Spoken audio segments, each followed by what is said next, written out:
noches a todos, muchas gracias por estarnos acompañando. Estamos muy felices de anunciar nuestra plática del tercer aniversario de la Sociedad de Científicos Anónimos en Querétaro y pues muy agradecidos con ustedes de venir y muy agradecidos con nuestra ponente de hoy, la maestra en ciencias Berenice Juárez Espinosa, que se especializa en genómica clínica. Fue la primera en crear una clínica genómica de genética reproductiva en Querétaro. Tiene más de 20 años de experiencia trabajando con biología molecular y si nos está intimidando un poco su currículum, no se preocupen porque también dio clases de química y en medicina, entonces yo creo que nos lo puede explicar con peras y manzanas muy pausadamente de qué se trata y qué es lo que hace. Entonces, para empezar, le paso el micrófono a la doctora y pues muchas gracias a todos por venir. Muchas gracias.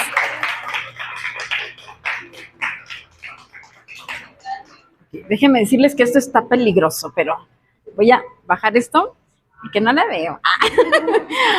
Ok, ya que me expusieron, ¿me pueden decir más o menos a qué se dedican para ir más o menos sondeando? Empezamos por acá, más o menos en general. Ingeniero en sistemas, muy bien. Yo soy psicóloga.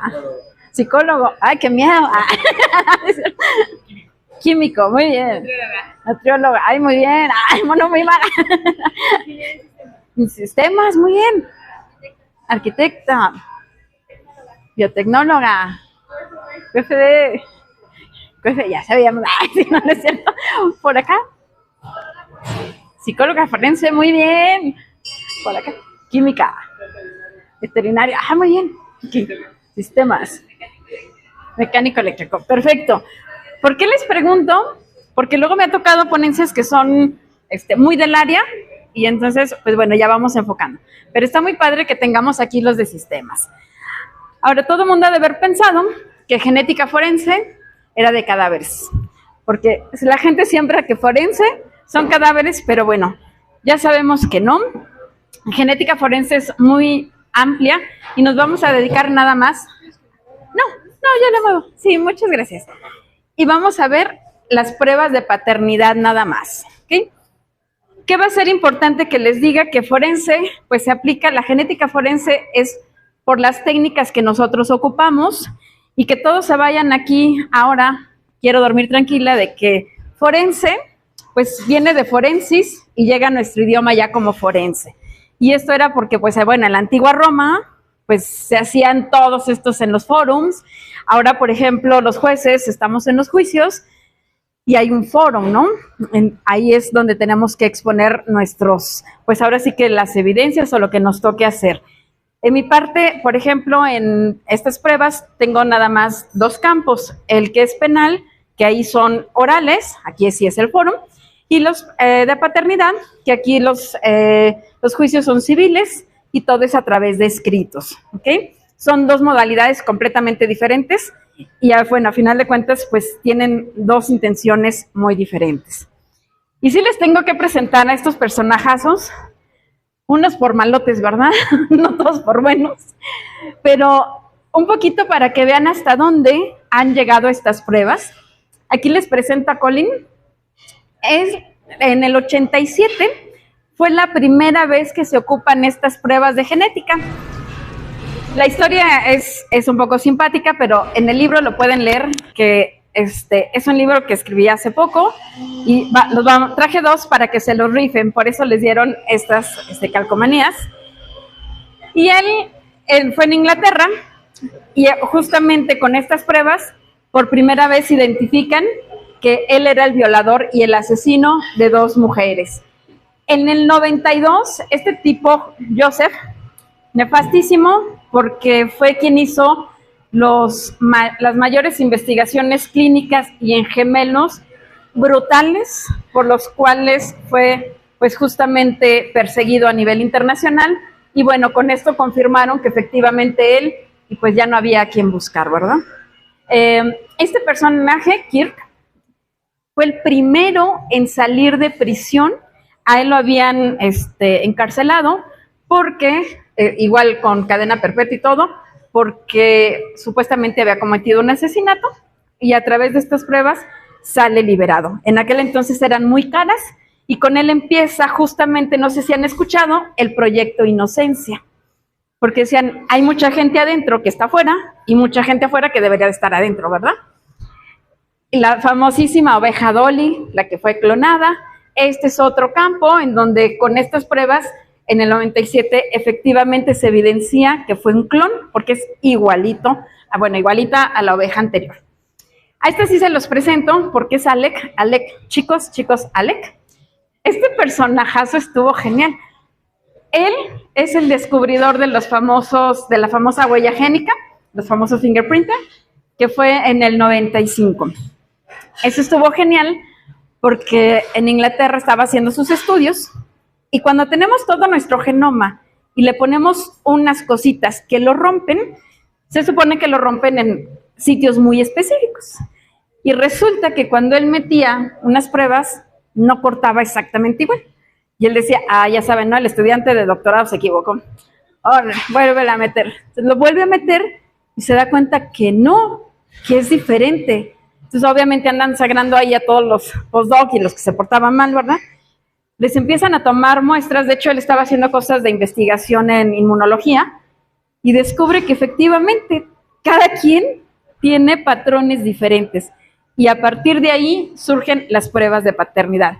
Hasta la fecha, en total, a nivel mundial, llevamos alrededor de 100,000 millones de pruebas realizadas, tanto en la parte penal como en la parte familiar, ¿no? En los casos civiles en este caso.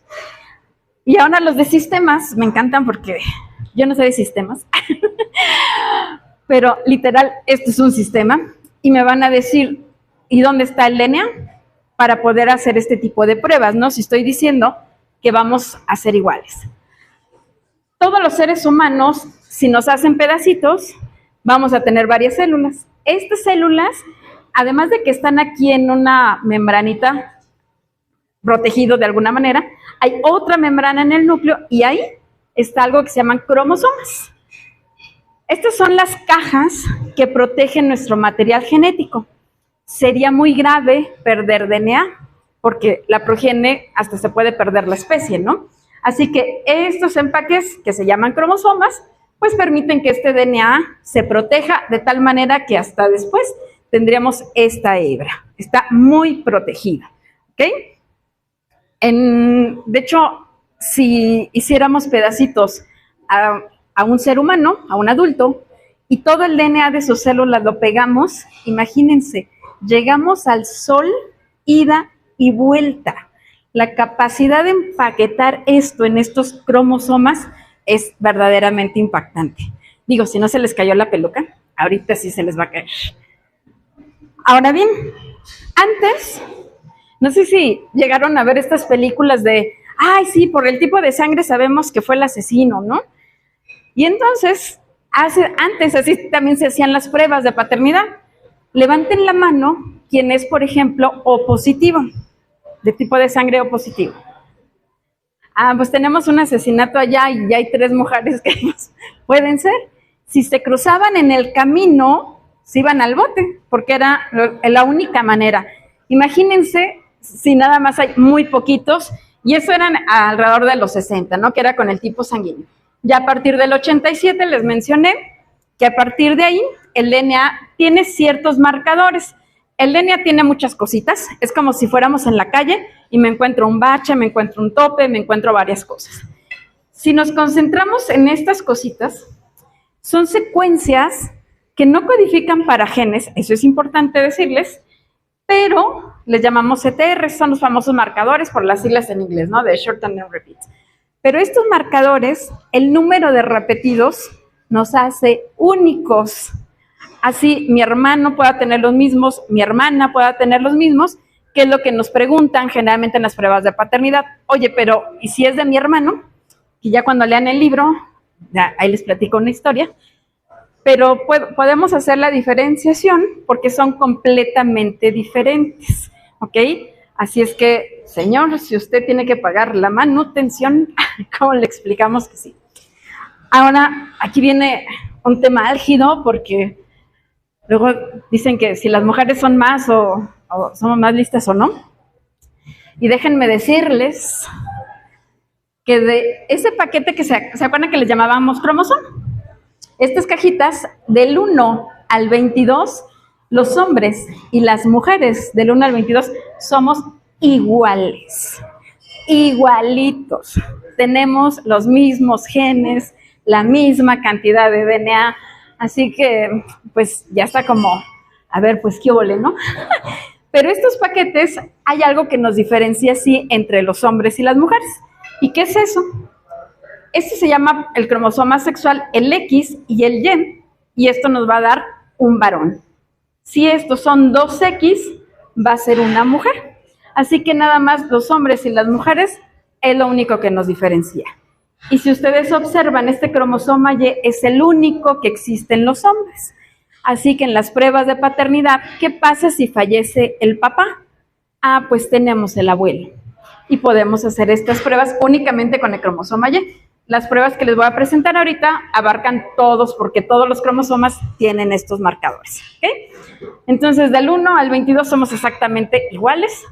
Ahora, este dato es curioso, porque si las mujeres no tenemos un X, podemos sobrevivir, sí, pero se van a diagnosticar como síndrome de Turner, que son chaparritas, con cuello muy ancho.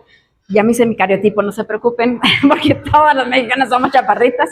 Así que, pero, ¿qué pasa si aquí nada más este se va y se queda el cromosoma Y? No sobrevive. No hay nadie que sobreviva con eso. Y las mujeres tenemos 2 cromosomas X, por eso somos mandonas, gritonas y bueno, ya saben, ¿no? Ahora, ya que saben eso, ¿por qué les puse eso? Ay, ¿qué pasó? Ah, fui yo, perdón. Yo dije, fue esto. Ahora, a ver, chicos, esta información va a ser usada bajo su propio riesgo. Cuando les dicen, ¿quién puso más en esta relación? Pues viene el tamaño del espermatozoide y no me alcanzó la diapositiva para el óvulo. O sea que mejor no vamos a hablar mucho de ese tema, pero imagínense la capacidad de compactación de esto para que todo el material genético entre. Y si yo ahorita les pregunto a los chicos, ¿qué traen? Llave, celular y cartera. Y las chicas, no, pues el lápiz labial, la cajita del no sé qué, pues estamos igual que el óvulo, cargamos con todo.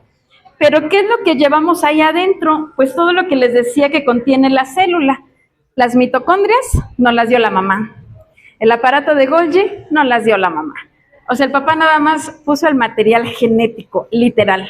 Así que, así es que eso no lo deben de saber las chicas, pero bueno, los chicos ya saben que tienen que ser cuidadosos.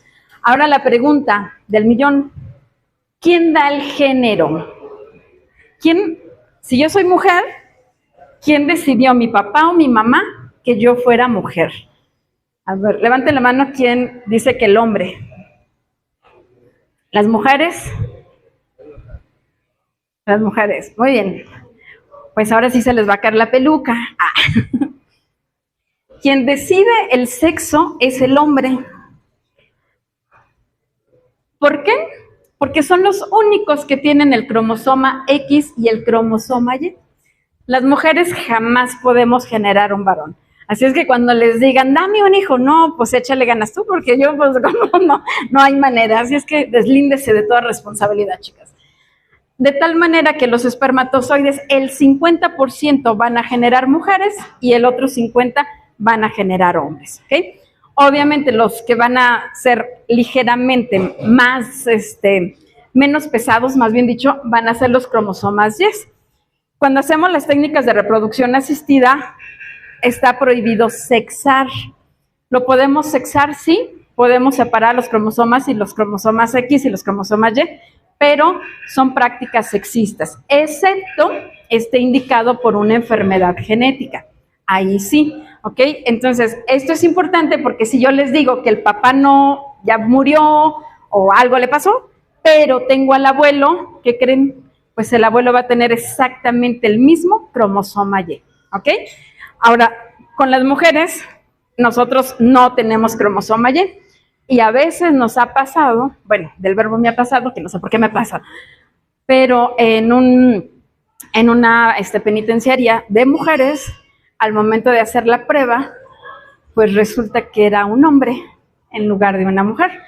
Y ahí viene un impacto, porque ¿qué le va a decir uno a esta persona? O sea, uno nada más lo está posicionando en el lugar del homicidio, pero ahí ya tiene otras implicaciones, ¿no?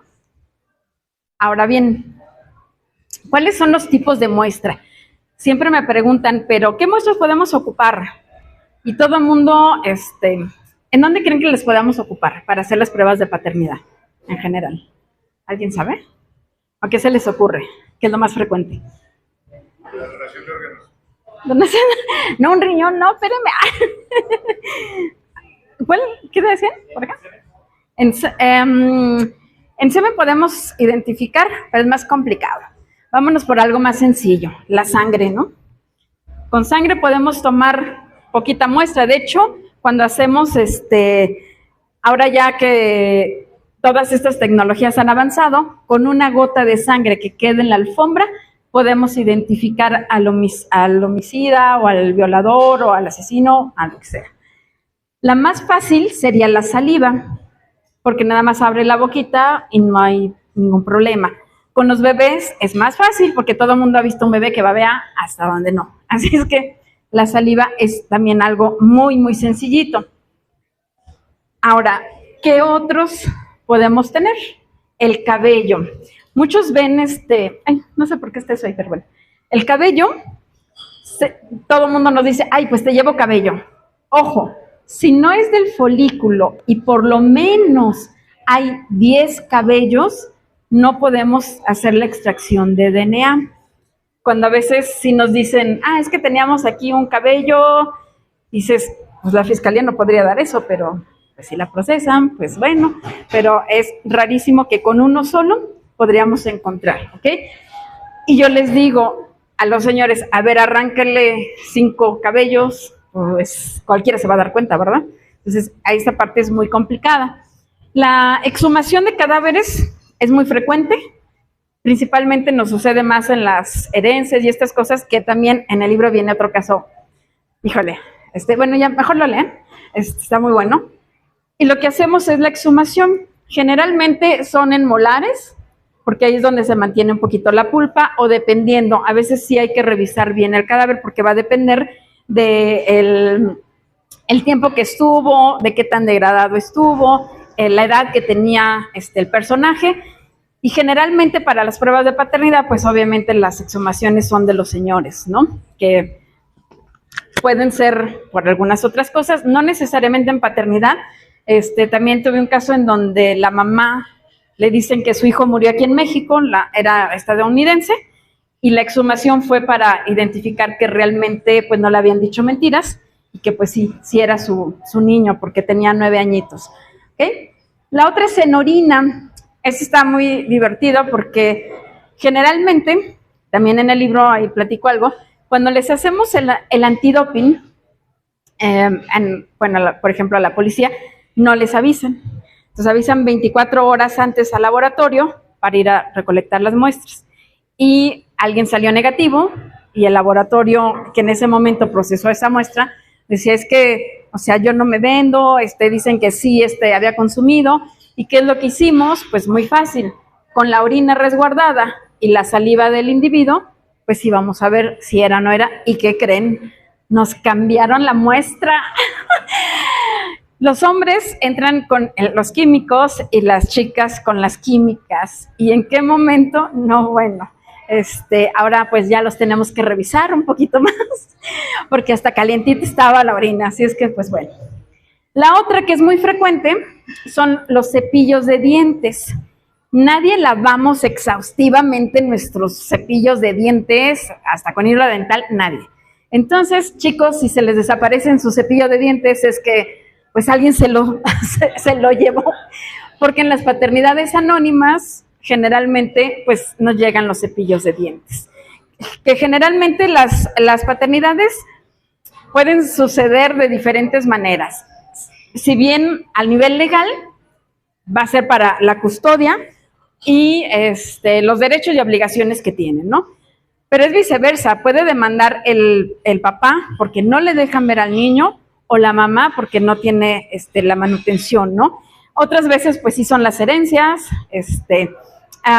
Hemos tenido también casos de maternidad porque cambiaron a estos bebés, que también viene ahí en el libro, y se tuvo que hacer pues este tipo de pruebas. Ahora bien, siempre nos preguntan por las pruebas prenatales. Las pruebas prenatales son antes de que nazcan. Y ahorita yo creo que su mente voló de quién podría solicitar unas pruebas prenatales. Actualmente son muy socorridas por las chicas de que antes de que nazca quieren hacer las pruebas. Pero aquí hay cosas importantes. Uno, si es informativo o legal. Cuando es informativo, pues sí, obviamente quieren saber, y los chicos antes de registrar o pagar el parto, inclusive, ¿no? Quieren saberlo. La forma legal generalmente se dan en casos de violación, que pues se requiera saber para poder, pues que no se nos vaya a escapar este violador, ¿no? Hay otra, el mes pasado que a fuerzas un juez, se están divorciando esta pareja, y les dice que, pues bueno, ella está embarazada, pero está con otra pareja. Y el juez a fuerzas quiere hacer la prueba prenatal. Y yo, o sea, esto no está indicado porque podemos hacerlo invasivo o no invasivo. El invasivo es que tiene que ser de vellosidades coriales. Esto es transvaginal y se toma una biopsia en donde hay un 3% de riesgo de perder al bebé. Estas cosas nada más las hacemos en diagnóstico prenatal clínico, cuando ya hay indicios en donde ya está justificado hacer un procedimiento invasivo. O en líquido amniótico, esto ya es de la semana 16 de gestación en adelante, igual es invasivo, la paciente puede perder a su bebé. Bueno, sangre materna. En sangre materna ahora han estado que es no invasivo, pero no está aprobado por la FDA. Y muchos laboratorios se han metido en problemas porque este material se va degradando. Si no está en esa célula que les decía protegido, se degrada. Y entonces andamos diciendo que no son los papás cuando en realidad lo que no tenemos es material genético. Ahora, el tejido de aborto cuando llega, cuando por ejemplo tenemos violaciones, que queremos pues hacer responsable a alguien, ahí podemos hacer este tipo de pruebas. Ahí déjenme contarles el chisme porque eso fue muy poquito y no alcanzó a salir en el libro.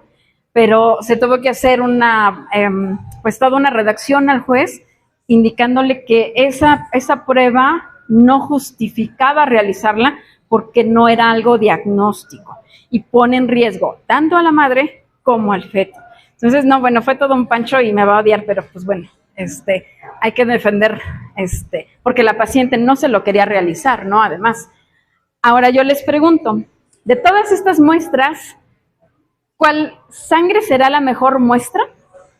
¿O cuál muestra creen que sería la ideal?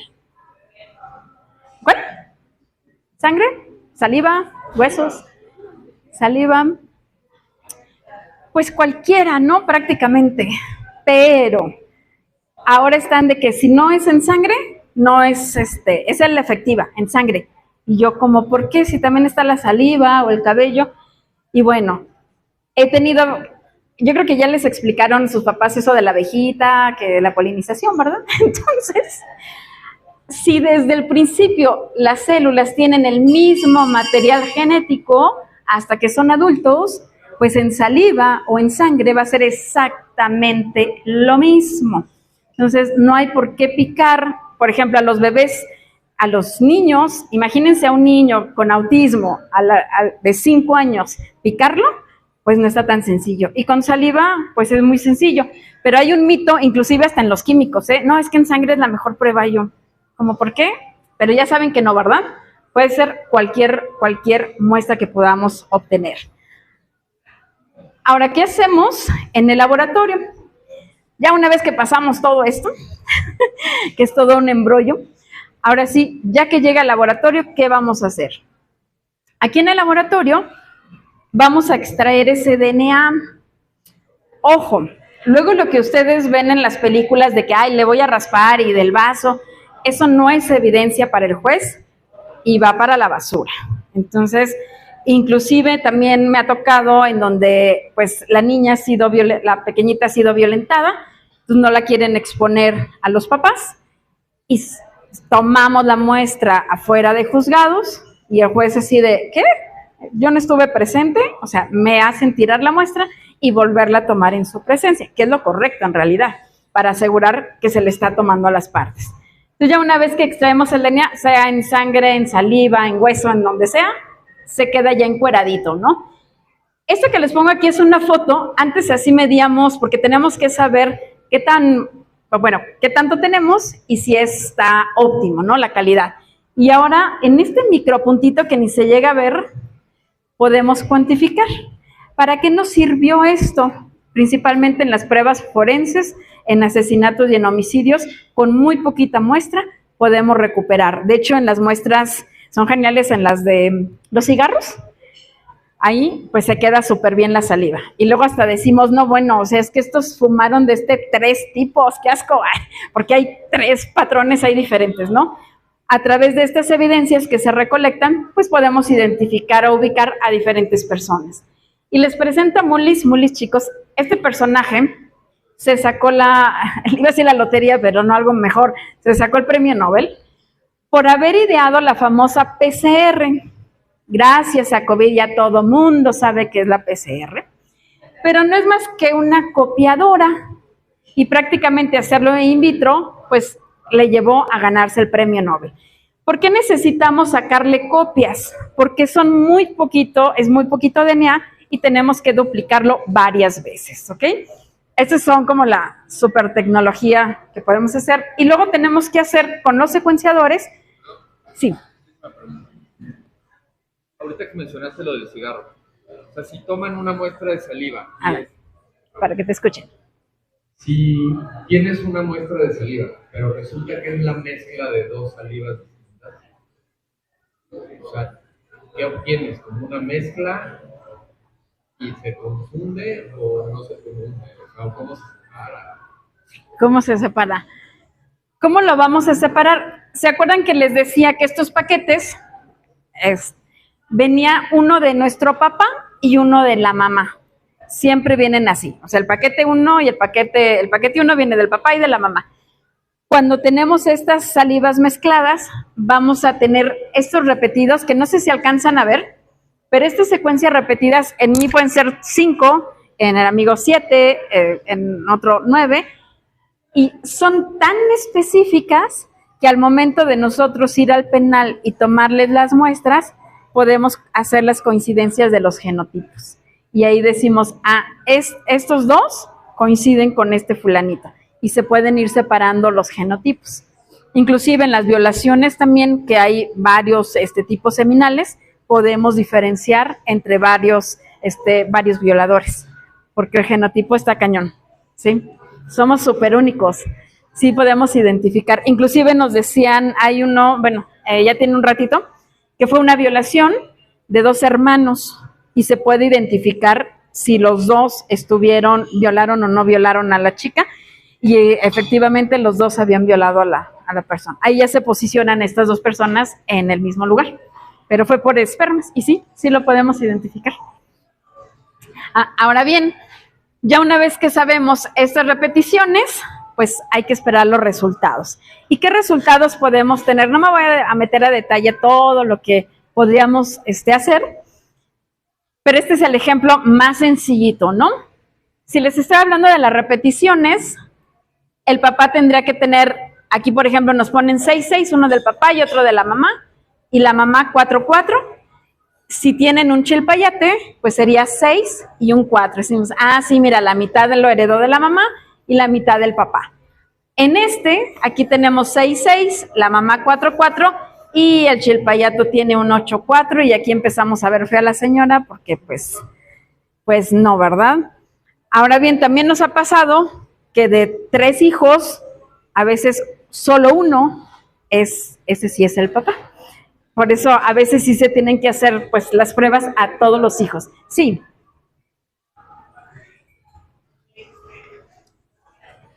¿Cuál es la región en específico para detectar los repetidos? Tenemos regiones súper específicas, es como llegar con Amazon, que llega exactamente. Eso les llamamos mini satélites y están en todos los cromosomas. Ahora, en el 2020 nos pusieron que mínimo deben de haber 20 marcadores. Nosotros en el laboratorio identificamos 24 y ocupamos los mismos del FBI, del que está en Inglaterra, pero ahorita nosotros tenemos 24 marcadores y son súper específicos, sabemos, es como yo les digo, puedo decirles que están en la República Mexicana, en Querétaro, en la Colonia y en la casa número tal, o sea, están súper específicos y ya los tenemos identificados. ¿Qué pasa? Puede haber algunas mutaciones y que no nos checan, ¿no? Con lo ordinario, y tenemos otro kit de repuesto para poder hacer, justamente esto nos pasa más en homicidios o en este tipo de casos, pero podemos hacer el match súper bien, ¿eh? Están súper identificaditos. Y no codifica para genes, ¿eh? O sea, no vemos enfermedades y estas cosas raras. Muy bien. Este nada más es para que vean cómo se entrega una tabla de estos resultados. ¿En dónde tienen que poner atención? Todos estos, justo lo que me acaban de preguntar, estos son los marcadores. ¿Y cómo sé dónde están? Por ejemplo, si yo agarro pues es DNA de doble cadena, está en el cromosoma 8 de cadena simple y está en la posición 1179. Exactamente, esa es la local. Es como el código postal, literal, así puede llegar, ¿no? Muy específico. En las pruebas legales siempre tomamos al supuesto padre, siempre supuesto padre, hija, en este caso es una hija y esta es la madre. Cada marcador tiene un índice de paternidad, es qué tan frecuente en la población está presente. Siempre me van a preguntar los señores, oiga, pero sí soy, o sea, y capaz de que usted se equivocó y no, o sea, estas pruebas que están aquí, si ustedes ven aquí, ¿cuál es la inclusión? Que el índice de paternidad sea de mayor de 10,000 y la probabilidad de paternidad sea mayor al 99.99. En este caso, pues no son 10,000, ¿verdad? Son 940, o sea, ya pues pague la manutención porque pues, o sea, sí es el papá. Y como incluimos a la mamá, vean, está el 99.9998%. O sea, no hay manera. Todo este índice se combina y es lo que nos da en estas tablitas. ¿Por qué va a ser importante que la mamá también aparezca? Porque a veces hay parentesco. Con un marcador que sea diferente, puede haber una mutación al azar. No hay problema.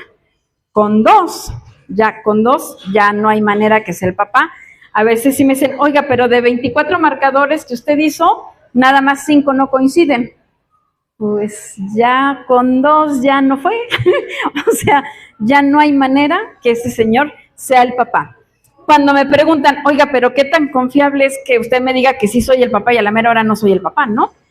Pues resulta que este kid todavía no nace, si le ponemos un 1 y ponen ustedes 11 ceros, es la población mundial que ha nacido desde el día 0 hasta ahorita. O sea, un 1 y 11 ceros. El poder de discriminación de este es 1 y le ponen 11 ceros, le ponen 25 ceros. Es decir, que todavía no nace la población mundial como para decir que, híjole, me equivoqué, mire, alguien de Rusia, pues también puede ser el papá. No hay manera, el poder de discriminación que tienen ahorita estos reactivos son impresionantes. ¿Ok? Ese es nada más para que lo vean. Sí. Una pregunta. Me surgió una pregunta metodológica. Cuando ponen la muestra, ponen el kit que menciona usted, el kit trae 24 pares de pruebas. Entonces es una PCR múltiples que hacemos. Sí, así es. Y no sé si ven, aquí hay unas rayitas. ¿Sabrán qué es eso? Es que eso no las hicimos, no es cierto. Si es una hija, como ya nos habían dicho que este es el cromosoma Y, las mujeres no tenemos cromosoma Y, por lo tanto ni la mamá ni la hija deben de tener. Y el papá les dije que ese nada más tiene 1, por eso nada más aparece un marcador aquí. Entonces, eso es importante porque luego los abogámsters son bien tremendos. Así es que ahora ya saben que no. Ahora, estas pruebas sí es muy importante el porcentaje, porque si no, ¿por qué nos pueden tumbar un dictamen? Por ejemplo, si no hacemos el de la mamá y el porcentaje bajó un poco, pues eso ya estuvo que no. Así es que, chicos, esta es la única prueba que no deben de sacarse el 100, por favor, ¿eh? O sea, ahora, ¿qué resultados vamos a tener? Generalmente nos dicen, ¿y esto cómo va a estar? No crean que lo entregamos así grotesco. El resultado es, se incluye, o sea, ¿qué es incluyente? Es que sí es el papá. Excluyente no es el papá. Y no concluyente, ¿cuándo no es concluyente? Generalmente cuando no hacemos los marcadores de la mamá. Y el dictamen sí no lo pueden tumbar, porque si no se hace, no podemos contemplar que realmente, pues, contemplamos el 50 y el 50. No les puse la tabla, pero yo digo, vamos a suponer que 5 marcadores, pero 2 coinciden con la mamá, yo ya no puedo discriminar así. Por eso en el 2020 nos piden mínimo 20 marcadores. Antes lo hacíamos con 15 y siempre teníamos que pedir la mamá porque eran no concluyentes. Y no podemos no dar algo no concluyente, ¿verdad? Ahora, hay varios tipos de pruebas.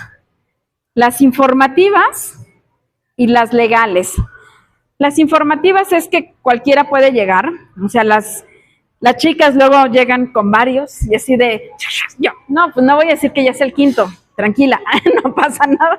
Entonces, a veces los papás pues quieren saber si tienen los apellidos, pues se puede hacer la prueba sin ningún problema.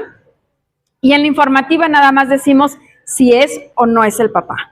Ahora, en la parte legal, aquí es otro boleto, porque debe de haber una demanda de por medio y el juez me indica, bueno, ya una vez que dicen, bueno, usted sí es apta para hacer estas pruebas, entonces lo que tenemos, el juez me manda una orden judicial para que yo pueda tomar la muestra. Sin esa orden judicial yo no puedo tomar esa muestra, ¿ok? Y además no nada más se entrega el resultado, sino que se entrega un dictamen. Ahora, a veces eso es en la parte de paternidad. Cuando ya es en la parte penal, es un proceso completamente diferente, porque además hay oralidad y como saben, tiene que ser rápida y expedita, ¿no? Ahí nuestros resultados son un poquito diferentes. Bueno, en Guanajuato sí hay oralidad en la parte familiar, pero en Querétaro, desgraciadamente, no. Ok. Aquí vienen las últimas preguntas para ir cerrando. ¿Creen que tengamos un gemelo en otra parte del mundo?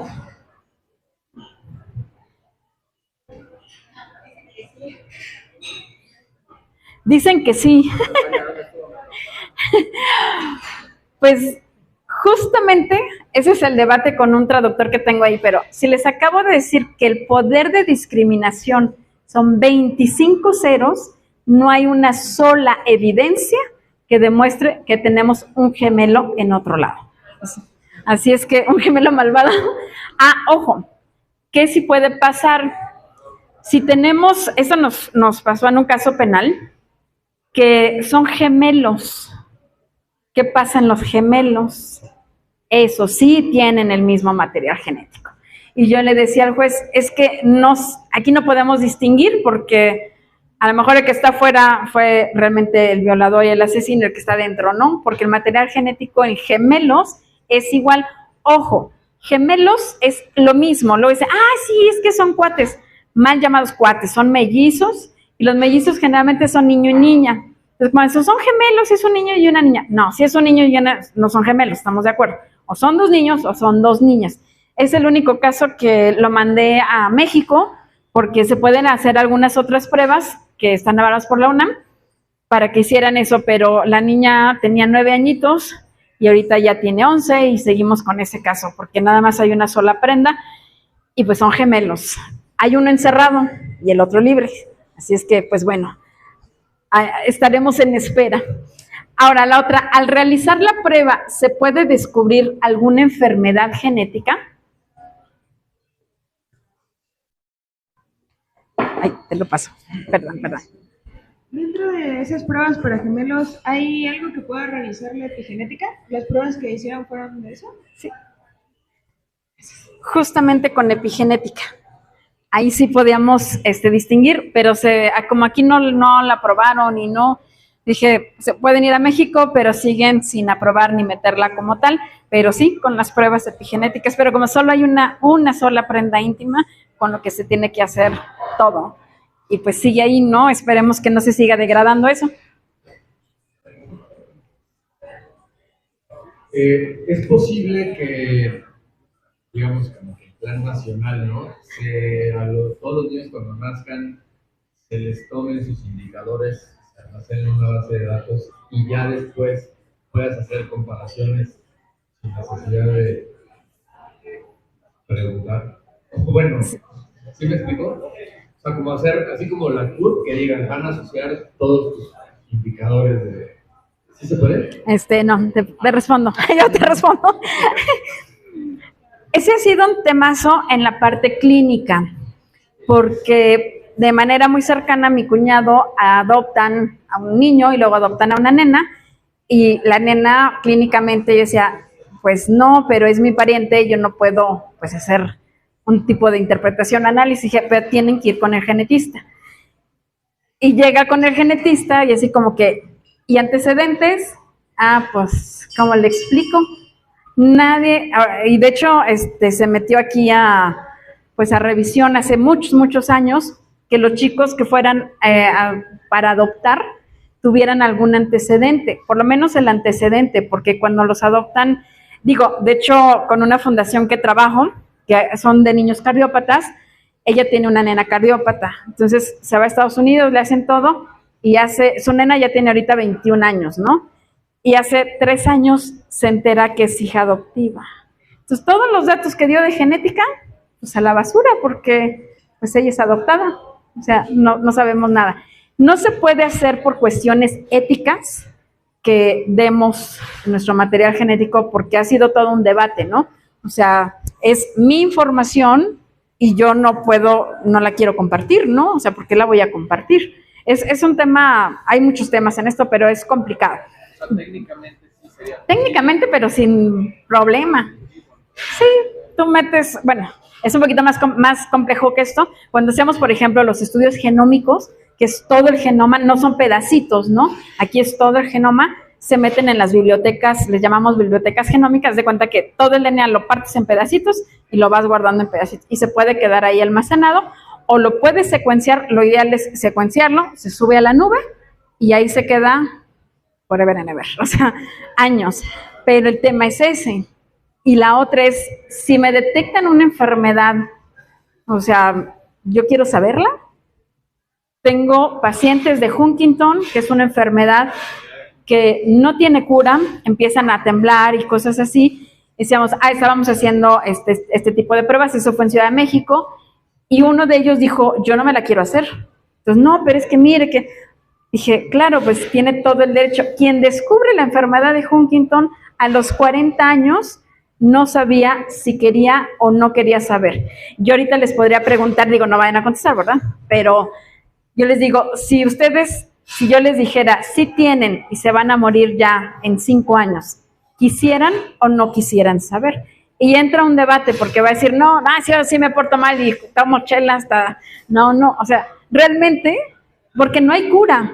Si hubiera cura, pues sí. Entonces, entramos en problemas ahí éticos, porque, por ejemplo, pacientes oncológicos, dices, ¿sabes qué? Sí salió positiva, hay que educarlos para que lo puedan transmitir a la familia, porque ¿cómo le van a decir, sí, en plena fiesta de los 15 años, oye, fíjate que salí positiva, o sea, no, y hay que tenerlos, inclusive para las pruebas de prenatal, que son malas noticias a veces.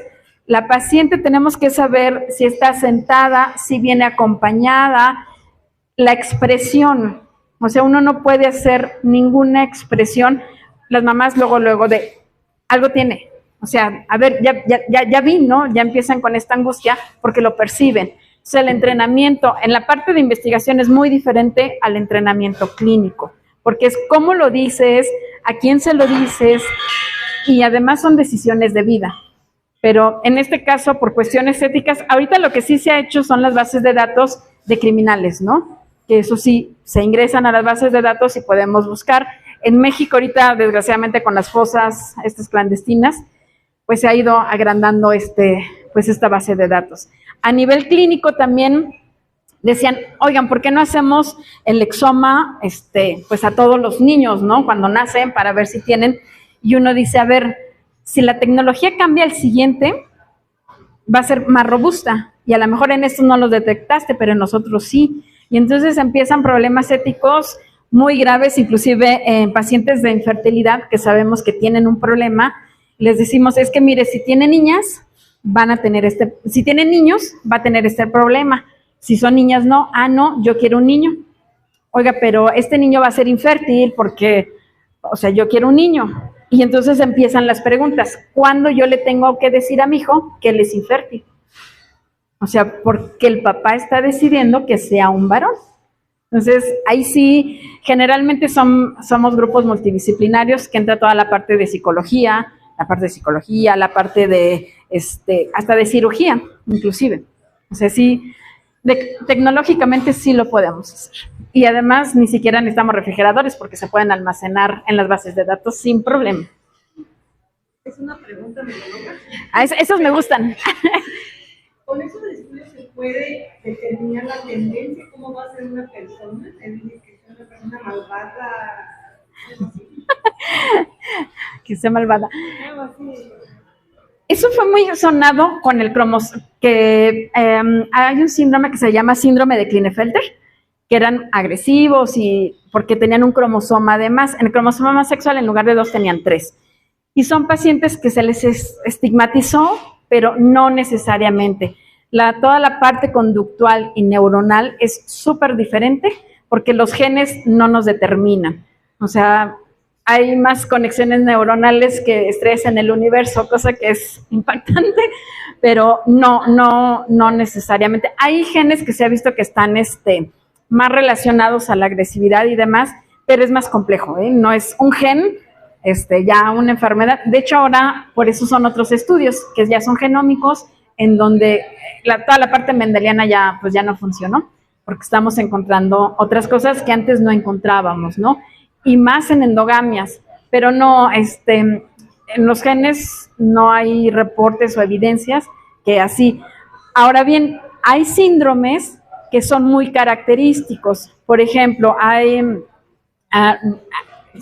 ese de espectro autista es tan grande porque abarca tantos genes que sí tienen ciertas conductas antisociales, que, por ejemplo, el síndrome de Asperger, bueno, por ejemplo, este es otro. Hay unos que sí están relacionados con violencia, porque son niños que no soportan no soportan el ruido o la luz, pero es más por otros conductos. Y sí, o sea, en la clínica dice, es un paciente así y así, pero son síndromes como muy caracterizados. No es un gen con un algo así, ¿mande? Sí, el tratamiento es el mismo. ¿De qué?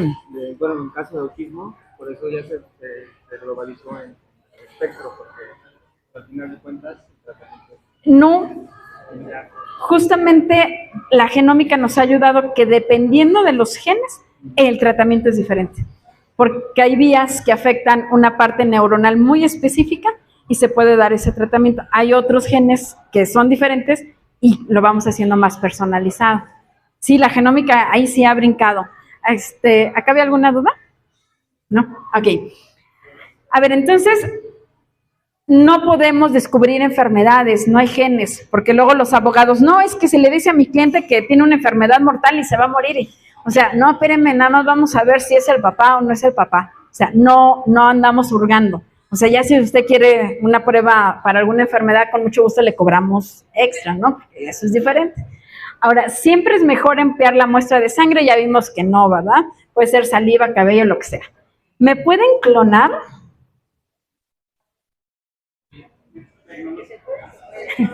De que se puede.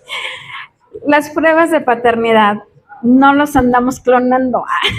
Porque si es que me van a clonar y luego, y entonces, yo, no, ganas tengo de tener un laboratorio así que yo lo pueda clonar. No hay manera, no hacemos eso. Analizan toda la información genética que hay en mi DNA, no contestando lo que no sea. Hay marcadores nada más específicos. Es como si yo le digo aquí a la compañera, ¿me puedes pasar mi celular? Pero mira, trae la carterita y trae la no sé qué. No, espérame, nada más deje que el celular. Es lo mismo, los consentimientos informados, que también ahí estoy trabajando con el tribunal, es que todos los peritos en genética protejan la identidad de los pacientes, porque luego puede pasar, ¿no? En el laboratorio tenemos también los contratos de confidencialidad, en donde no pueden, ellos no tienen de hecho contacto con el cliente, porque bueno, luego hemos sido amenazados, ¿no? Entonces, la única que tiene el contacto prácticamente soy yo o la persona, si es informativa, el químico en cuestión. Ahora, ¿quién regula los laboratorios? Ojo, siempre va a ser COFEPRIS. Si quieren certificarse, pues bueno, ya nos cuesta un dinero extra y eso va a valer mucho mejor, ¿ok? ¿Y qué hace un perito en genética? Pues justamente hacer esto. Les decía que hay dos rubros, ¿no? En la parte penal es, pues, decir si esta persona, por ejemplo, si era el homicida o no y en qué me baso. O sea, cuáles fueron mis resultados. No crean que yo subo así con mi dictamen y estoy leyendo, no te dejan subir absolutamente nada y todo es de memoria. O sea, así es que esos numeritos hay que aprendérselos y qué se dijo. Y bueno, cualquier cosa, pues ya puedo llevarme al bote a alguien que ni el caso, ¿no? Y en la parte familiar es un poquito más noble porque podemos tener más contacto con los jueces, ¿no? Esa es una parte ahí interesante. Entonces, con esto cierro y no sé si tengan alguna duda, que espero que sí tengan algunas dudas. A ver. A mí me llamó mucho la atención la situación de los repetidos, insisto. Por ejemplo, en un marcador ¿cómo es un repetido de una persona A una persona B? Por ejemplo, en ese ejemplo que pusiste del cromosoma 8, por ejemplo. A ver, les puedo poner, es que esa no la puse aquí porque dije, nadie me va a preguntar y miren, ya me puedo ir tranquila y emocionada a mi casa porque alguien preguntó eso. A ver. Voy a ponerles, hay una plática que por primera vez, bueno, ya llevaba desde el 2010 insistiendo que los jueces deberían de tener una plática de genética, porque pues, en realidad no lo saben. 2010 y apenas en junio, por fin logré darles una plática a todos los jueces de Querétaro. Así es que espero que se les haya quedado algo, ¿verdad? Pero, no, pero sí, ya saben más, ya saben más.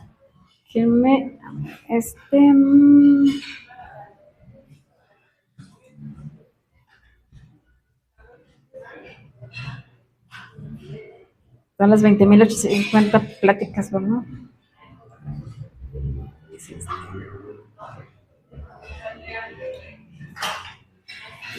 Y ahora me he dado a la tarea de empezar a educar a los abogados, porque son los que pueden decir si un peritaje está bien dado o no está bien dado. Luego, pues, cómo cuestionan a la fiscalía si no saben qué hacer, ¿no? Entonces, espero que no me dé la fiscalía. No van a hacer nada porque si mañana me encuentran por ahí tirada en la... Ok. Lo que me preguntó es esto. ¿Se acuerdan de esos cromosomas que les decía? Estos son los marcadores y están en todos lados, ¿no? Antes les decía que empezábamos con el CODIS desde hace pues, ya bastantitos años y en el 2020 tienen que ser 20 marcadores. Estos repetidos, ya una vez que sabemos en qué cromosomas están, ahora sí les voy a platicar, si no me mato antes, ¿verdad? Bueno, era el cromosoma X y el Y, los 20 marcadores. Estas son las secuencias cortas. Por decirles, si aquí está todo el material genético, son los aminoácidos, bueno, aminoácidos no, son los nucleótidos que está constituido el DNA, son 4, ¿no? Pero están almacenados de diferentes maneras. Este es un ejemplo, y aquí hay 1, 2, 3, 4 repetidos. Otro individuo va a tener 6 repetidos, otro va a tener 7 y así sucesivamente, ¿no? Son repetidos que ya sabemos que son muy poco frecuentes con otra persona, por eso es que están validados. Ahora bien, si seguimos con estos cromosomas, Este es vamos a suponer que mi papá, el primer marcador, que es este, que sé exactamente cómo se llama, me dio 6 repetidos y mi mamá me dio 5 repetidos. El otro marcador, mi papá me dio 8 repetidos y mi mamá me dio 5 repetidos. Ahora, este es el dibujito. Así se los puse a los jueces, ¿eh? No crean que fui ruda. Si yo les estoy diciendo que este marcador me lo dio mi papá, aquí yo voy a tener 6 repetidos y el otro marcador va a ser 8 repetidos, porque este me los dio mi papá, que viene de este cromosoma. Como mi mamá me dio el 5 y el 5, voy a tener 5 del primer marcador y 5 del segundo marcador. Son tablas gigantescas, pero esta es la manera didáctica de presentárselos. Y hacemos esos... Ay, perdón. Estos son 2 marcadores, pero les decimos que hacemos 24. Así es que, si yo les digo, les voy a hacer lo que antes nos decían los maestros, no, les voy a hacer un examen. Y uno dice, un examen y ya si pasas bien, si no, dices, no, hágame 2 o 3 o más, ¿no? Porque a lo mejor ese día troné con el novio, yo qué sé qué me pasó. Pero si me hacen más exámenes, la probabilidad de que eso sea más efectivo de mi evaluación, pues es mejor. Y por eso ponemos 24 marcadores. No sé si más o menos contesté a su pregunta. Sí. Pero no, ahora me inspira. Cuando me dice, ¿cómo saben? Pues porque les decía, el D es de DNA, es como decirles, ¿dónde viven? Pues en México, ¿no? Aquí está en la República Mexicana. El 5 es en el cromosoma 5, la S es que es de una sola copia, y la posición 818 quiere decir que está exactamente en esa posición, es decir, cromosoma 5, pues está en Querétaro. Una sola copia, ¿cuál es mi código postal? Ahí segurito va a llegar. Y la casa exactita es el 818. Así de exacto sabemos que está esa posición. Ahora sí ya lo dejo. Me emocioné yo. Me llama mucho la atención porque creo que la herramienta es muy poderosa, ¿no? O sea, para los fines que acabas de describir. Pero, ¿cuál es tu, digamos, tu proyección para un tema tan delicado como los desaparecidos en México, ¿no?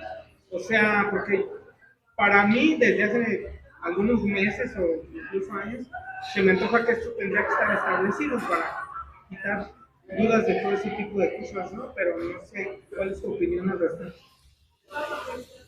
Sí, de hecho, hay una inversión muy grande que se está haciendo con eso. De hecho, si buscan en las redes, no me acuerdo cómo se llama esta cosa, pero ya llevan no sé cuántas bases de datos justo con todas estas fosas clandestinas. Y a mí me sorprendió una vez que llegó una persona a decirme que si podíamos identificar a esta persona, bueno, a su fallecida, que era su hija, pero que no sabían si realmente era su hija o no.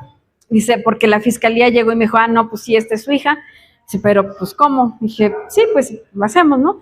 Entonces ya me decía que si yo podía ir ese día a recoger de una vez la muestra, fuera así como que le urgía muchísimo, ¿no? Porque querían enterrar los restos que les dieron.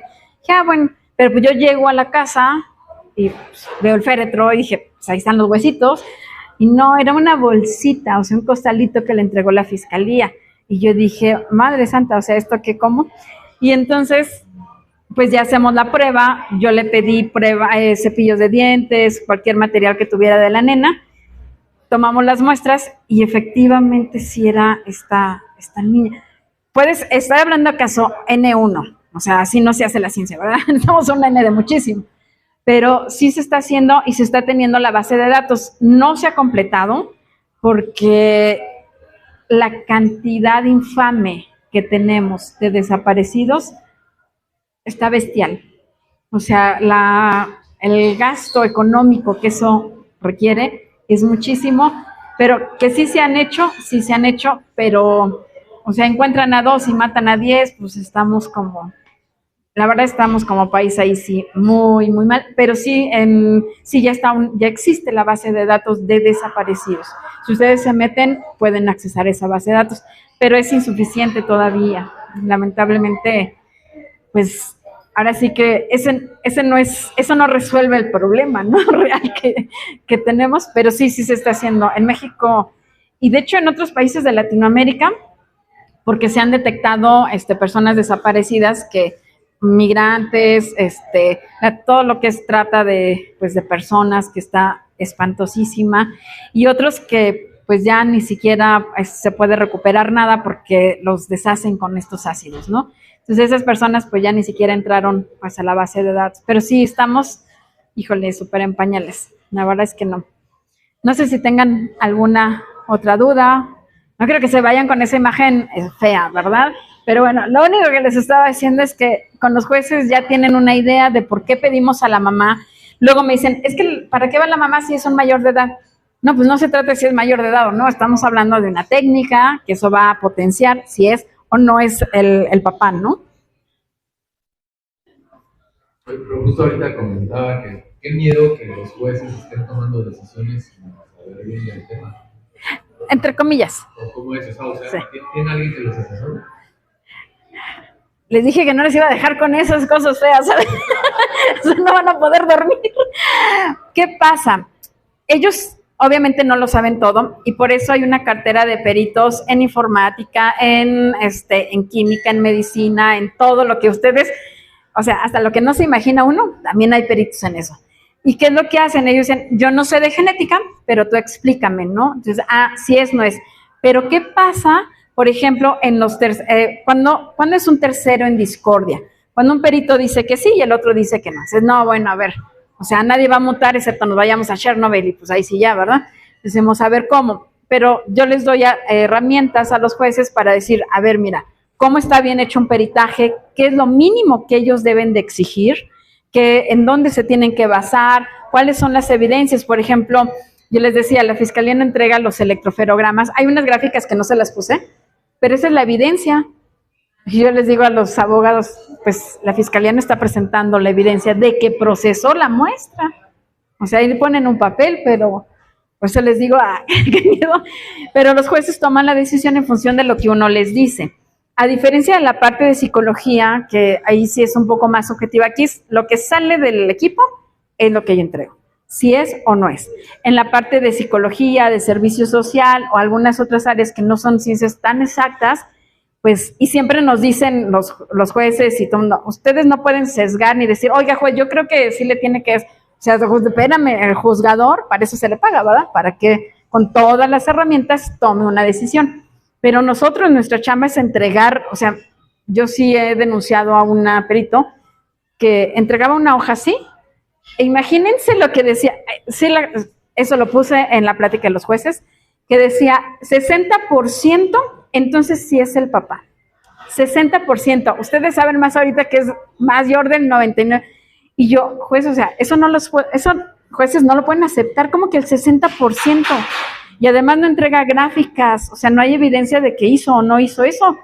Entonces, todas estas cosas que les he dado, por ejemplo, que en sangre, que en saliva, o sea, pueden tenerlo en lo que sea, ¿no? Por ejemplo, dicen, es que hay un cabello, o sea, yo lo puedo procesar, pero no sé si tengo la cantidad suficiente para poder hacerlo. Tengo ahorita también otro caso, híjole, ese está en ruta. Bueno, les puedo platicar algo muy general porque no puedo platicar mucho, pero hay un tema en donde son pues cosas de reproducción y cambian la muestra espermática. Entonces ahorita resulta que esa muestra espermática no es de la persona que dijo que era de él y él está diciendo que lo engañó y que no, él no es el papá, pero porque él de antemano ya sabía que no era el papá.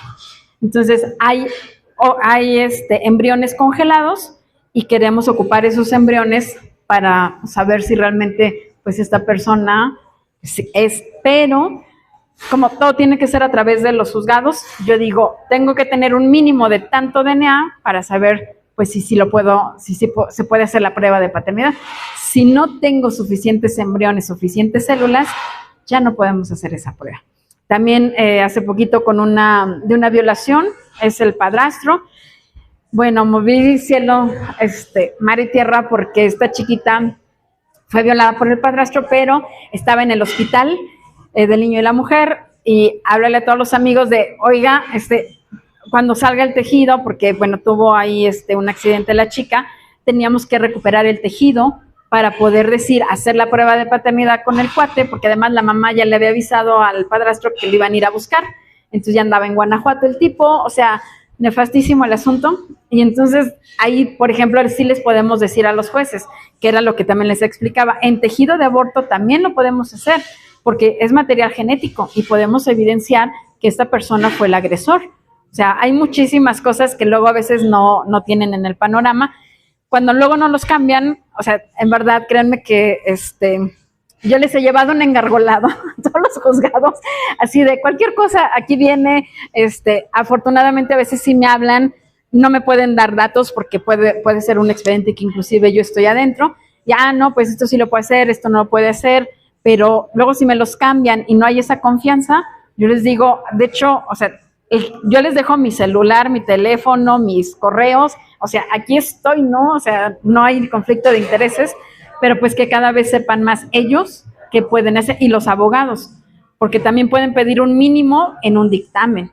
Entonces, en eso me he entretenido. De hecho, esa plática, esa es la de los jueces, pero hay otro que ha sido de abogados, que igual se los pongo así con colores y demás para que quede muy claro y que sepan qué es lo que pueden hacer. Pero sí, los jueces ya están entrenados de que, a ver, si dos dictámenes son diferentes, se pide, de hecho, un tercero en discordia y ahí ya, dependiendo, dicen, por ley, o sea, el Código de Procedimientos Civiles dice, es un tercero en discordia. Pero en mi caso, algunos que dices, no te pases, sí le digo al abogado, mire, digo, me puede pagar, pero no hay necesidad, porque yo le puedo decir qué está mal de este peritaje, sin saber cuál es el que usted contrató, yo le puedo redactar una carta sin costo, porque dice, y es que cuánto no le va a cobrar, o sea, pero me parece que yo trabajo para los niños, o sea, realmente es el bien común para mí, es para los niños. Digo, no sé cuál sea su perito, pero este peritaje es el que está mal. Y mande pedir con el juez, porque imagínense, pagar mi peritaje, luego el otro va a pagar su peritaje, y luego ahora un tercero, y luego la manutención que no la ha pagado en años, no, pues ya les quiero contar, ¿no? Cómo le va Pero sí, a eso me he dado la tarea también de ir educando un poquito en la parte de estas pruebas a los abogados. Pero sí, tranquilos, pueden dormir tranquilos ya. Doctora, ¿qué tanta seguridad hay dentro de los laboratorios para que no se muevan las pruebas? Es decir, para que no se dé esa situación. ¿Qué tanta seguridad hay? Sí. De hecho, por eso, bueno, en el laboratorio tuvimos que ponerlo de liso, que es un dineral y casi empeña un riñón, porque pues no, es así como muy barato, porque hay que calibrar pipetas, equipos y todo. ¿Y qué es lo más importante? En Querétaro soy la única perito que tiene laboratorio. Todos los demás lo mandan a la Ciudad de México, a Veracruz o Monterrey, no sé a dónde se van. Ahí se pierde la cadena de custodia. Y yo les digo, en mi caso, de hecho, hasta todas mis cosas son sobres de colores, el azul para el supuesto papá, el rosa para la supuesta mamá, o sea, de colorcitos para que, o sea, no hay manera de que nos podamos equivocar, sobre cerrado con el sello de seguridad, y el sobre que llega al laboratorio, recepción, no puede abrir el sobre. Yo le doy los datos, pero no puede abrir el sobre porque hay que meter al sistema. Una vez que entra al sistema y ya llega la parte preanalítica, ellos abren las pruebas, bueno, el sobre, toman fotografías de todo, porque yo pues decía, ay, sí puse el tubo y resulta que no hubo tubo, ¿no? Entonces se toma toda la evidencia y yo le puedo, hasta la fecha yo le puedo decir al juez quién procesó, cuándo procesó, a qué hora se procesó, en qué equipo se procesó y cuándo salió el resultado. ¿Sí se pueden equivocar? Sí. Y me ha tocado híjole, ese caso estuvo muy feo porque, no me acuerdo si ese sí me dieron autorización, pero hacen una prueba anónima en otro laboratorio y resulta que no, pues que sí es el papá y no sé qué. Se hace ya la prueba legal porque van a cambiar los apellidos del niño y resulta que no es el papá. Y yo parto a que yo me equivoco. Yo dije, ¿cómo? Pero si estaba ahí el juez y yo lo tomé y los sobres y ya saben, yo así en la angustia. Dije, no, vuelvo a solicitar la muestra nada más de uno de ellos para hacer la corroboración. Expongo todo, yo tengo que ser transparente qué es lo que está pasando. Y no, efectivamente no era. Entonces sí como que Digo, es que el otro laboratorio se equivocó y el otro laboratorio pues les mandó a la von Gamster y pues hágale como quiera y era anónima, pero lo que yo me quedo es que si esta familia les dijo una cosa, hay otra familia que le invirtieron el resultado. Entonces, eso es gravísimo. En el laboratorio que hacemos, los analistas no tienen acceso a los nombres hasta el final, y se procesan de manera independiente, y la parte del ISO es tener procedimientos que tú no puedes procesar todas las muestras así habidas y por haber, o sea, son patrones, procedimientos y procesos súper específicos en paternidad, no nada más en paternidad, por ejemplo, en las de prenatal, que es líquido amniótico, yo no le puedo decir a la paciente, o tejido de aborto, de, ay no, pues vuelve a embarazarse y vuelve a abortar, pues o sea, no, ¿verdad? O sea, son muestras irrecuperables y la persona que hace la parte de preanalítica no puede hacer la parte de analítica y no puede hacer la revisión. Son mínimo 3 personas diferentes para cotejar todo. Sí, eso, sí está. Vamos allá y ahorita regreso, ¿vale? Pero si no, tranquila, A ver, Gracias. Bueno, yo recuerdo que en la clase con la maestra Sabine hablaba de toda esta parte de los juicios orales y lo que usted nos comenta, pero yo estoy hablando de hace 10, 12 años, ¿no? Desde la licenciatura.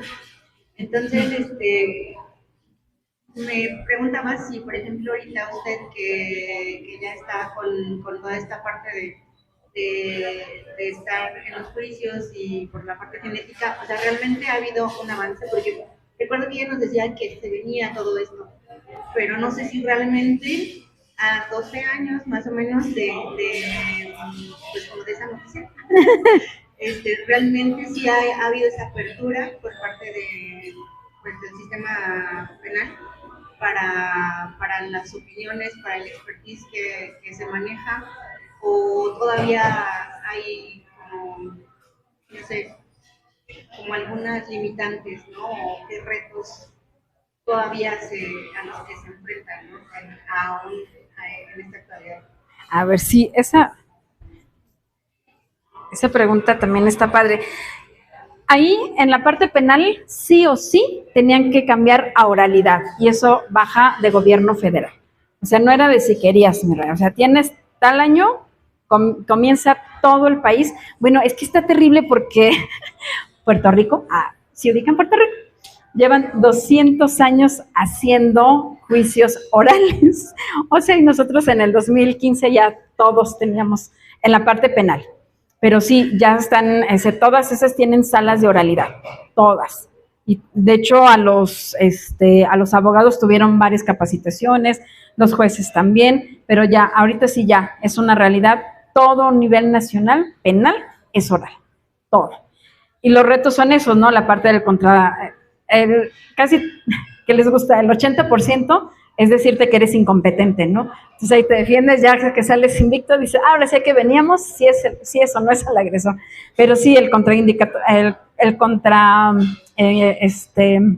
interrogatorio, pues es muy agresivo, porque pues tratan de desestimar tu prueba, ¿no? Entonces hay que contestar. Yo era así, el pavor terrible, porque si bien me encanta hablar y no soy muy inhibida en eso, pero sí hacían preguntas que yo decía, es que no, así, o sea, ¿cómo? Entonces ya aprendí que así como usted me pregunta, no. Porque la le dije, ¿sí o no?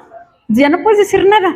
Y yo así no, sí, yo sí sufría, y sí me arrastraron ya ni en neuro. O sea, sí, no, horrible, son muy malos. O sea, sí, realmente son, pero esa parte estuvo padre. Ya una vez que entraba uno al penal, porque te pasan por todo 20,850 puertas, ya una vez ingresando, pero sí, sí era muy, pues sí es muy desgastante, porque tratan de desestimar tu prueba, ¿no? Hay algunos, por ejemplo, ahorita en la parte familiar, aquí en Querétaro, se lleva en los juicios civiles y familiares, y ahí no son orales, ahí tú entregas tu dictamen, y ya si hay algún despapalle, pues ya te hablan, o sea, sí, ahí no, pero en lo penal sí, ahí sí es un poquito diferente. Y la idea de esto es que también, pues, Fiscalía cada vez, pues, también se ponga a la par, porque no hay muchos que les cuestionen, y hay en los contrainterrogatorios que sí les digo, oiga, pregunte esto, pregúntale el otro, no, pues es que eso ni el caso.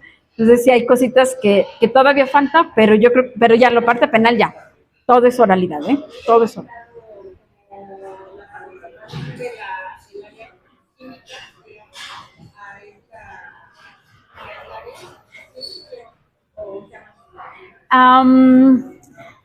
Pues yo creo que se ha mantenido.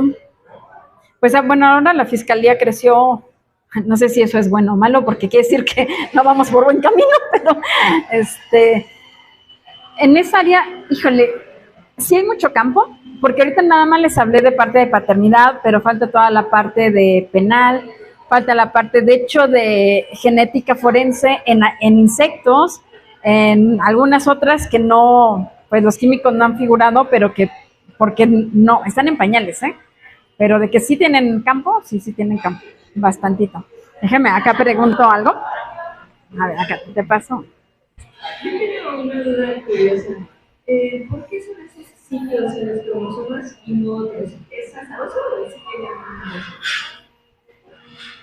Estos marcadores se ponen en todos lados. Decimos, a ver, ¿cuáles son estos? Y veíamos que había regiones más chiquitas o más chiquitas, entre más chiquitas, más eficiente. ¿Y por qué estos marcadores? Porque son los que menos frecuente hay en la población. Entonces, si es menos frecuente, pues es más específico para decirle que sí es o que no es. No es al azar. Todo en ciencia, cero azar. O sea, todo tiene que ser comprobable, reproducible. Y esta parte, de hecho, estos kits pueden decir que es un poco más caro, pero porque son los que están validados a nivel internacional. Usted puede venir al laboratorio, irse al FBI o irse a Inglaterra, que siempre se me olvida el análogo, pero el análogo del FBI, y ¿verdad? Tienen, no, esa no es. Pero tenemos el mismo reactivo, entonces cuando tú quieres comparar las tablas alélicas de frecuencias, pues es el que está validado a nivel internacional, o sea, por mucho. Es el que está validado todavía no nace la población, o sea que para que alguien tenga exactamente ese mismo, hay otros que fueron discriminados porque dicen, mira, este sí es muy frecuente, y de hecho, por ejemplo, podemos ver frecuencias en hispanos. Nosotros en la cadena de custodia sí preguntamos si son alemanes, franceses o lo que sea, porque eso nos va a variar en las tablas de frecuencia. No es lo mismo un hispano, porque luego me dicen, no, pero pues con que preguntemos la nacionalidad. Y yo, mira, yo puedo decir que soy rusa, ¿y quién me va a creer que soy rusa? No, o sea, pues no, porque la etnia es otro boleto, ¿no? Pero son validados. Y los menos frecuentes son los que se utilizan para estos kits. ¿Sale?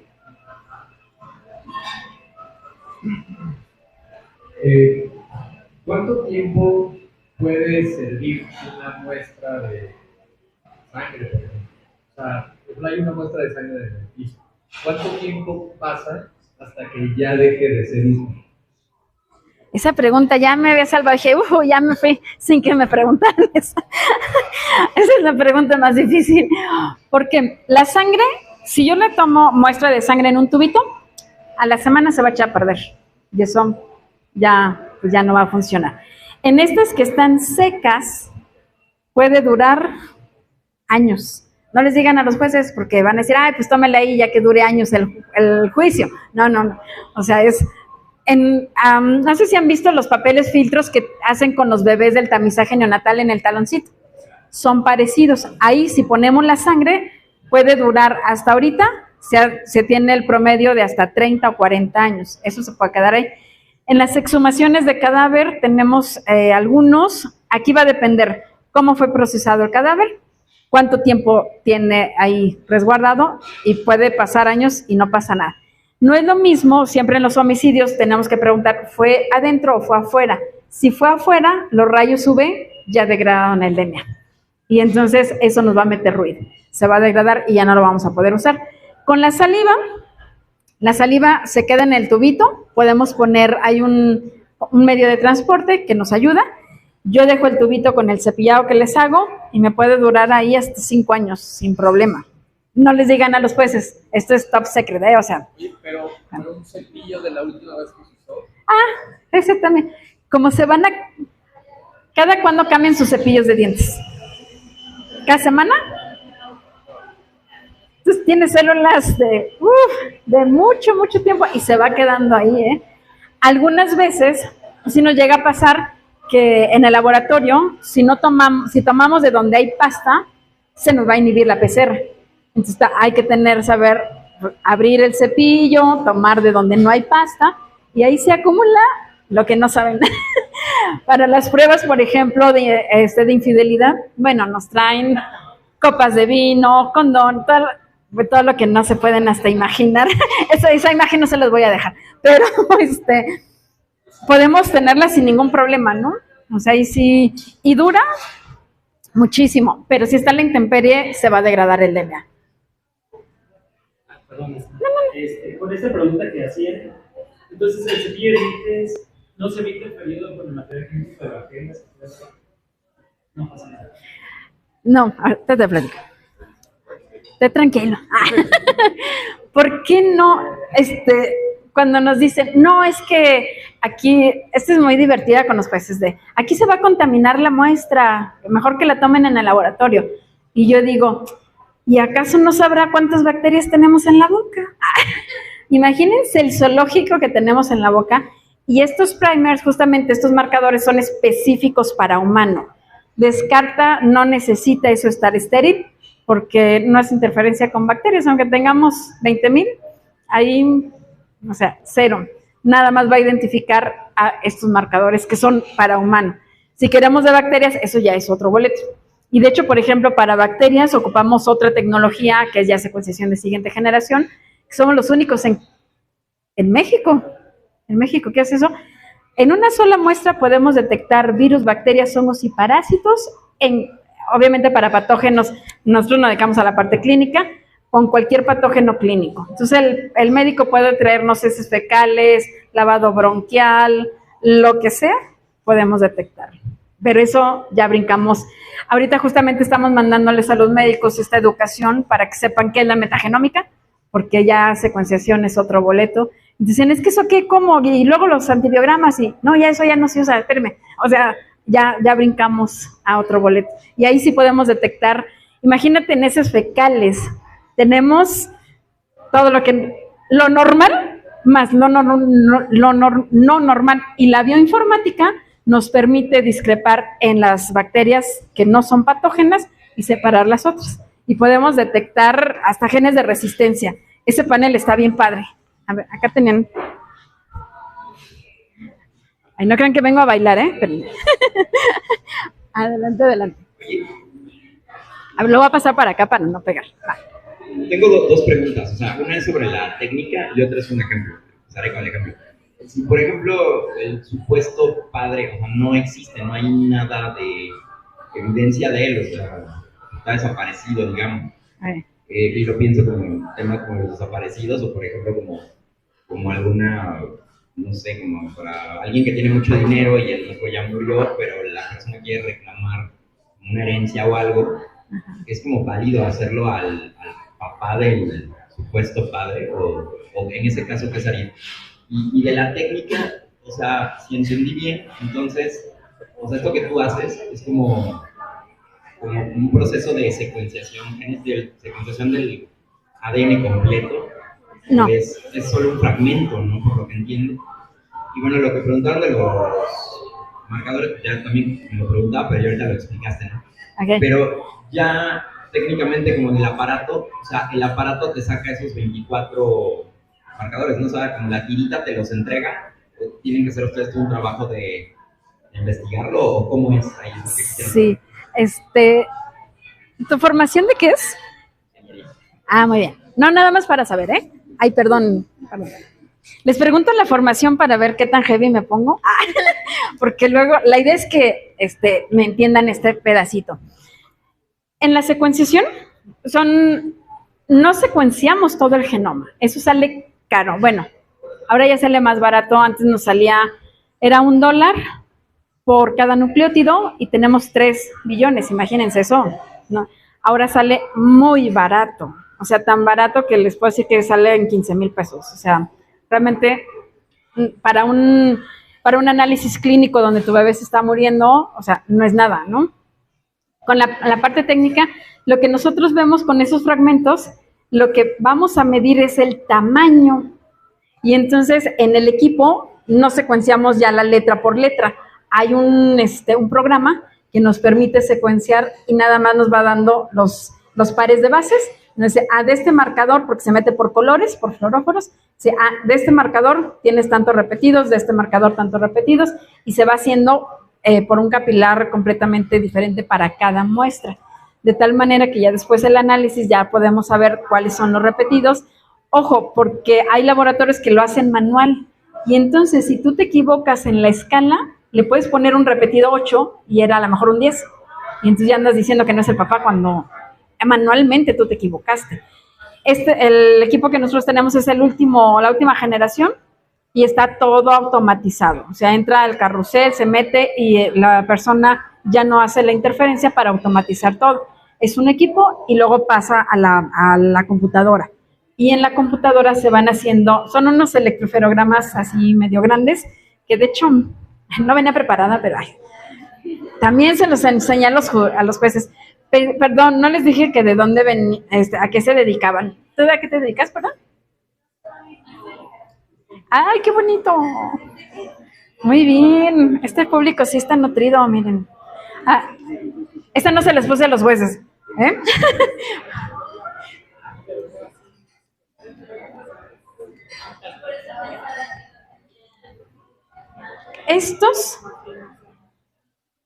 Estas son las gráficas que van saliendo, estos piquitos. Y entonces yo digo que es 11-13, 9-13 y así se va poniendo, ¿no? Por ejemplo, en estos casos que solamente es 1, quiere decir que el papá y la mamá tienen el mismo, es 16-16. Y así nos los va sacando el equipo. También eso está bien interesante porque cuando estos electroferogramas están horrendos, yo digo cómo el laboratorio hizo una interpretación de eso, porque ni siquiera pudieras saber justamente eso. Y eso lo hace ya midiendo el área bajo la curva, con cálculo diferencial integral, y ya podemos saber exactamente los números de repetidos. Se usa la PCR más el secuenciador, pero no secuenciamos todo el genoma, aquí no.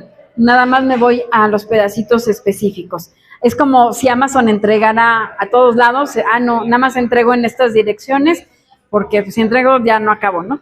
Y además, como no, ahí en nuestros consentimientos no estamos diciendo que vamos a secuenciar el genoma. Digo, yo lo secuencio por una módica cantidad sin ningún problema.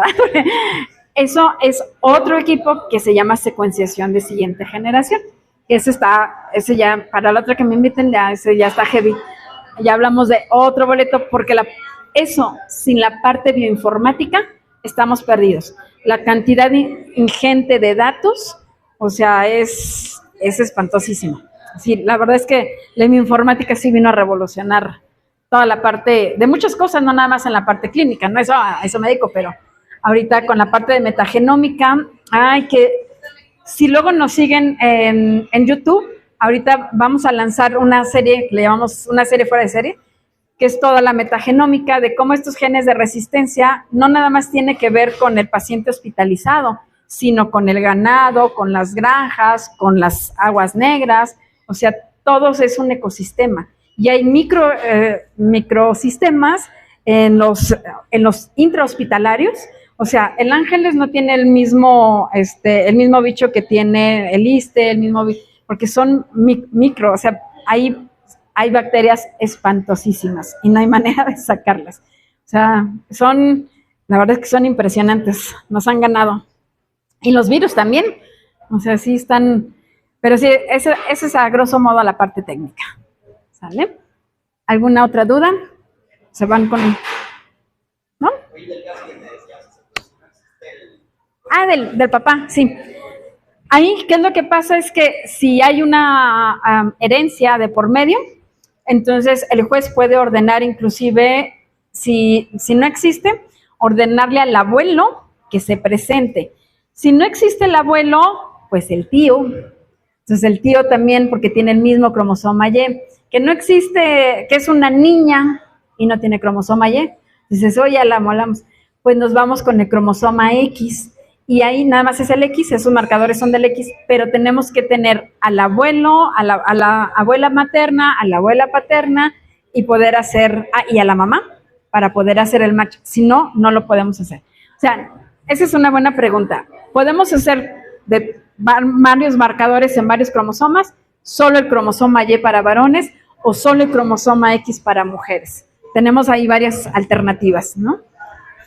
Sí. Justo esa pregunta me lleva a decir qué tan frecuente podría ser que pues diga, pues no está el abuelo, pero hace una exhumación, ¿no? Y entonces, bueno. Sí, son muchos. Pero ya los estamos educando. Ya les digo que podemos hacer el cromosoma Y sin necesidad de hacer la exhumación. Ahí se explica al abogado y hacemos la carta para decir que si existe algún parentesco. Bueno, pero ojo, porque es que nos ha tocado que resulta que el tío pues no era del papá. Y ahí nos enteramos por la contraparte que ya había pues ahí algunos indicios y la abogada decía que tenía que ser ese tío, que el otro no. Le digo, no, se presentan los dos tíos. Y el juez, es que dice que se presentan los dos para evitar justamente eso. Y efectivamente uno pues no era del señor, ¿verdad? Así exactamente puede pasar. Pero la idea sí es decirles que no hagan las exhumaciones. Hay algunos que, por ejemplo, hemos ido hasta por una biopsia, que ahí pues falleció el señor, pero decimos, pero pues si está el abuelo, o sea, como para qué, ¿no? Y es un niño, o sea, no hay, o sea, estas cosas no las saben los abogados y la idea es eso, pues podemos hacer esto, podemos hacer lo otro, darles como las alternativas, ¿no? Sí, eso está muy bien. Sí. O sea, el que tú seas perito y tengas el laboratorio, o sea, nunca alguien te ha dicho que es como conflicto de interés, o sea, que después imparte. No. Porque yo lo veo como un plus, ¿no? Pero no sé si alguien me va a decir al ser tu perito. No, porque yo me aseguro, de hecho eso sería lo ideal, que cada perito tuviera su laboratorio, porque yo me aseguro que esa muestra está procesada tal cual. Si hay algún perito que nos mande muestras, ellos sí están advertidos que no me pueden mandar el nombre. Tiene que ser con un código, porque ahí sí puede haber conflicto de intereses. De hecho, al momento que entre a la base de datos nos va a saltar que ya está registrado. Entonces, eso no. Y conflicto de intereses no, porque es un laboratorio en donde yo me aseguro. Aquí, por ejemplo, me decían ahí en juzgados, es que cada perito tiene que tener su laboratorio. Yo no, bueno, ¿usted cree que los secuenciadores los venden en la esquina como, o sea, no, espérenme. O sea, aquí es al revés, o sea, un laboratorio sí puede darle el servicio a varios peritos. Pero tenemos por ejemplo, los consentimientos, todos los que son contratos y convenios con las personas que trabajan en el laboratorio. Porque cualquier cosa, o sea, es una matreta así, que están advertidos que no pueden tener contacto con el cliente, no pueden hacer llamadas, no pueden decir nada, porque pues eso está penado con cárcel. Así es que igual las intimidaciones, digo yo, como dicen, o sea, mi inocencia en verdad me ha salvado, porque dicen, no, oiga, pero no, si no se puede falsificar esas gráficas. Pues no, porque salen del equipo así, tal cual. No, oiga, pero si le mueven, no, o sea, porque esto, ya de haber dicho, está pero bien bruta, mejor ya hasta después me cayó el 20, ¿no? Dije, ay, claro, o sea, pero, o sea, pues no hay manera. De hecho, el laboratorio entrega con un código QR, porque si yo les platicara, entonces lo pueden falsificar y con el código QR los manda a la base de datos del laboratorio. Y no, alguien en Toyota nos falsificó un resultado de COVID. Dijimos, no, pero este paciente no está registrado aquí, ¿no? O sea, digo, pero tiene un código de QR. Dice, no, es que esto no tiene un código. Dije, no, a ver, espérenme, así son nuestros resultados y nos falsificaron. Le digo, no, si no va con el código QR, nosotros no emitimos ese resultado, ¿no? Que sí, esa parte sí está medio fea, ¿no? Ok, no sé si tengan alguna duda. Entonces, van a rifar aquí los dos libros. Bueno, déjenme les platico. ¿Por qué surge el libro? Los que están aquí, obviamente pido permiso para poder publicar sus historias, porque son muy sensibles. Y la mayoría del tema es que si alguien me hubiera dicho, si yo hubiera sabido, y cosas así súper exóticas, pero decían, bueno, yo no quiero que pase a alguien lo que yo pasé. Entonces, esa es la idea, está redactado muy sencillito porque son historias que a final de cuentas, al principio digo cosas muy generales del DNA y estas cosas, pero les aseguro que les va a gustar. Digo, también lo pueden encontrar en Amazon o también lo vendemos en el laboratorio, Así es que, pues espero que les guste porque fue muy divertido, entre comillas, porque pues es volver a recordar, buscar a las... hubo unas historias muy padres que ya no contacté ni al abogado, ni al paciente, ni... Y pues bueno, ya pues ahí ya no las puede sacar, ¿no? Y otros que ya no salí en su libro, pero yo le cuento mi historia. Y yo, no, claro que me contó su historia. Y yo, ok, bueno, pero ya no va a salir en el libro. Es que imagínense, yo creo que no les platiqué este impacto psicológico que es muy fuerte. Cuando les dicen a alguien que no es su hijo, dice, es que a mí me mataron a un hijo. O sea, esta persona que de hecho no salió en el libro justamente, dice, a mí me dicen, era la manutención. Dice, yo como mi hijo, como cualquier, dice, es como una casa, quiero saber que realmente es mía, ¿no? Se vino a hacer la prueba informativa y resulta que no era el papá. Dice, pero imagínese cuando mi casa está diseñada para mi niño, los fines de semana eran para mi niño, o sea, es como, ¿y ahora qué? No, o sea, me quedé, hay gente que se queda llorando con su chiquito en brazos, pero dices, híjole, yo sí les digo, aquí está mi tarjeta 24 horas, porque va a haber muchas preguntas, y en ese no es un momento para preguntar. Entonces, darles el espacio y ya pueden preguntar, pues, varias cosas, ¿no? Inclusive de, no, es que, pero nada más, yo creo que nada más porque se limpió con un Kleenex, y yo, no, pues nadie se embaraza por limpiarse con un Kleenex, pero en su inocencia de querer que sean los papás, pues, está muy feo. Pero sí, la parte psicológica ahí no se ve. De hecho, coordinación de peritos me decía, yo no sabía que ustedes viven esto. Digo, es que no nada más es hacer la prueba y ahí te vas. O sea, atrás, pues hay muchas cosas emocionales muy feas. Muy feas. Ahora sí, no sé si quieran hacer la rifa, chicas. Ay, muchas gracias.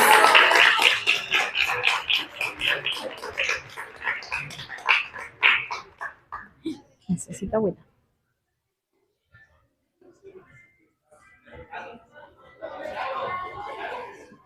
A ver, ustedes platíquenles la dinámica.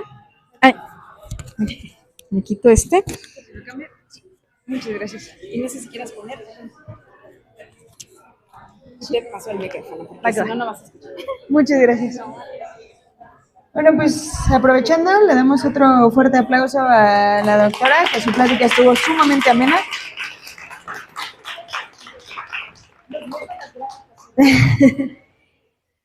Y ahora, antes de empezar la rifa, ¿todos tienen su estampita con su número? ¿Hay alguien que falte? ¿Sí te toca?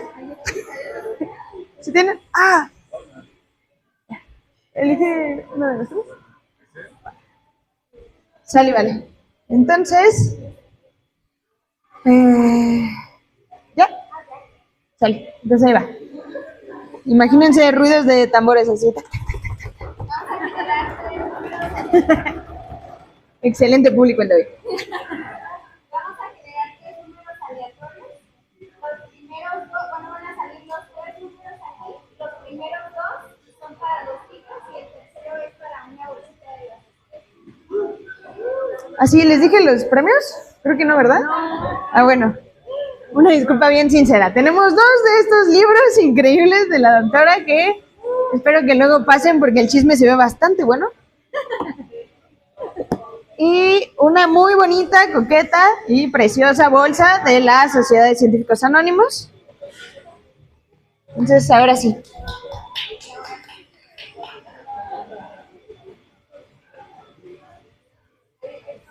Ahí va. Los números ganadores son el 9. A ver, ¿quién tiene el 9? No, eso es trampa. La vez pasada también se ganaron ellos la playera. Algo están haciendo. Por ser cliente fiel. Aquí está. Ah, el primer premio. No, ya, esta estampita. Yo sí les creo, amigos, no se preocupen. El segundo número ganador es el 18.